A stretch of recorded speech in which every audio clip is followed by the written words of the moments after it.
안녕하세요. 평택 을화차 통증클리닉 원장 김도환입니다.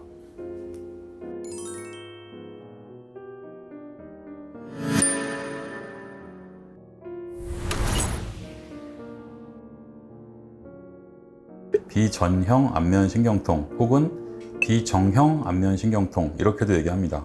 그러니까 쉽게 얘기하면 안면통인데 어떤 특정 지어지지 않았다라는 뜻이에요. 이 얼굴에 생기는 통증 중에 뭐 지속적으로 아파요, 좀 괴로워요 이렇게 오시는 경우를 보면 대부분의 경우에는 비전형 안면신경통의 증상에 해당이 됩니다.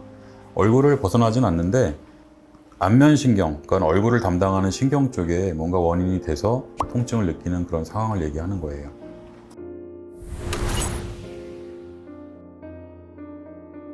일단 3차 신경통은 이 비전형 안면신경통이랑은 증상이 확연하게 다릅니다. 3차 신경통은 이 통증 양상이요, 굉장히 아주 날카롭고 짧아요. 저희가 보통 벼락 맞는다고 표현을 하는데 뭐 벼락이 한번 왔다가 팍 치고 가는 것처럼 그런 통증이 세게 왔다가 여운이 좀 남는 경우가 있죠. 그래서 그런 식의 양상을 띈다 그러면 그건 3차 신경통. 3차 신경통도 마찬가지로 이 얼굴 바깥쪽을 벗어나진 않습니다. 이 안에서만 다 통증이 나타나는 경우고요. 3차 신경이라는 거는 참고로 우리 뇌신경 12개 중에서 5번째 뇌신경을 3차 신경이라고 합니다. 가지가 3개로 나눠져 있어서 3차 신경이라고 얘기를 하고요. 또 대상포진 신경통 같은 경우에는 이 대상포진이 공격하는 신경이 만일 3차 신경이라 그러면 3차 신경이 분지하는 그 범위 내에만 이 통증이 오겠죠. 근데 대상포진 신경통은 이미 대상포진을 알았다라는 그런 과거력이 있기 때문에 꼭 이게 원인이 뭐 비전형 안면 신경통이다 라고 말씀드리기 이전에 이거는 대상포진을 알았었으니까 그 부위가 아프다 그러면은 대상포진 후 신경통으로 보는 게 타당하고요.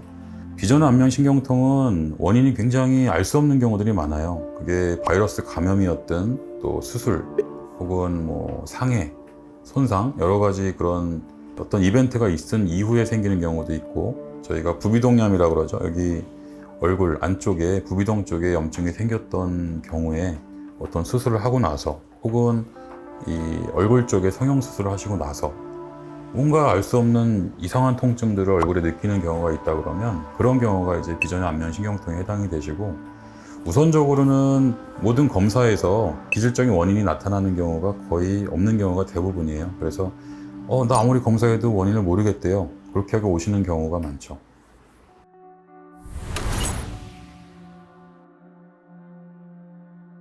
비전형 안면신경통은 사실 일반인, 그러니까 환자분들이 자가진단으로 진단하기는 참 어려워요. 왜냐하면은 의사 중에서도 비전형 안면신경통을 보고 치료하고 진단하고 이러는 곳이 그렇게 흔치는 않고요. 그 다음에 치료 자체도 이 안면신경, 그러니까 얼굴 쪽을 담당하는 그런 신경들에 대한 신경치료가 들어가야 되기 때문에 그렇게 쉽지는 않으실 겁니다. 근데 집에서 내가 이게 비전형 안면신경통인가? 좀 의심할 수 있는 거라 그러면 일단 통증 자체가 굉장히 지속적이고 전형적이지가 않아요. 비전형이라는 말 그대로 화끈화끈할 수도 있고 찌릿찌릿할 수도 있고 근질근질할 수도 있고 아니면 콕콕 찌르는 경우도 있고, 반면에 그냥 묵직근하고 이 뻐근하고 아주 기분 나쁜 그런 느낌으로 올 수도 있고요. 우리 신경에서 보내는 여러 가지 양상들은 다 포함하고 있기 때문에 그런 것들이 느껴진다 그러면 그럴 수 있겠다라고 생각하시면 될 겁니다.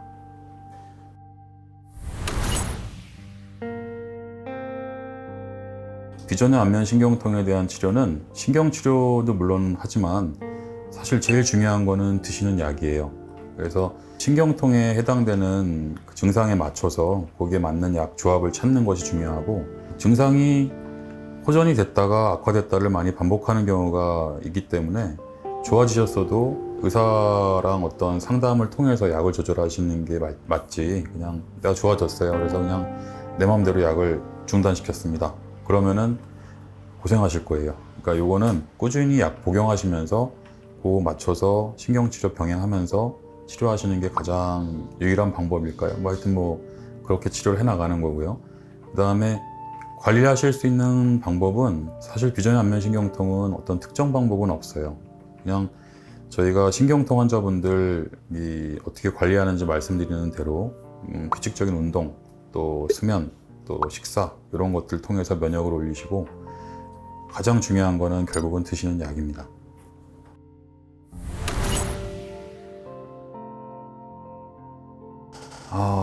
갑자기 여쭤보시니까는 그래서 굉장히 많은 분들을 뵀는데 옛날에는요, 이 신경이 원인인 통증 때 지금도 그러시는 분이 계신지 모르겠는데 신경을 자르고 오시는 분들이 있어요. 병원에서. 이게 치료 방법이다. 그래서 안면신경의 어떤 가지를 자르고 오신다거나 도저히 내가 아프니까 물론 그렇게 극단적인 치료도 선택을 하셨겠지만 신경을 자르고 오셔서 더 괴로워서 오시는 분들을 뵀었거든요. 그러니까는 절대 신경은 자르시는 건 아니고요.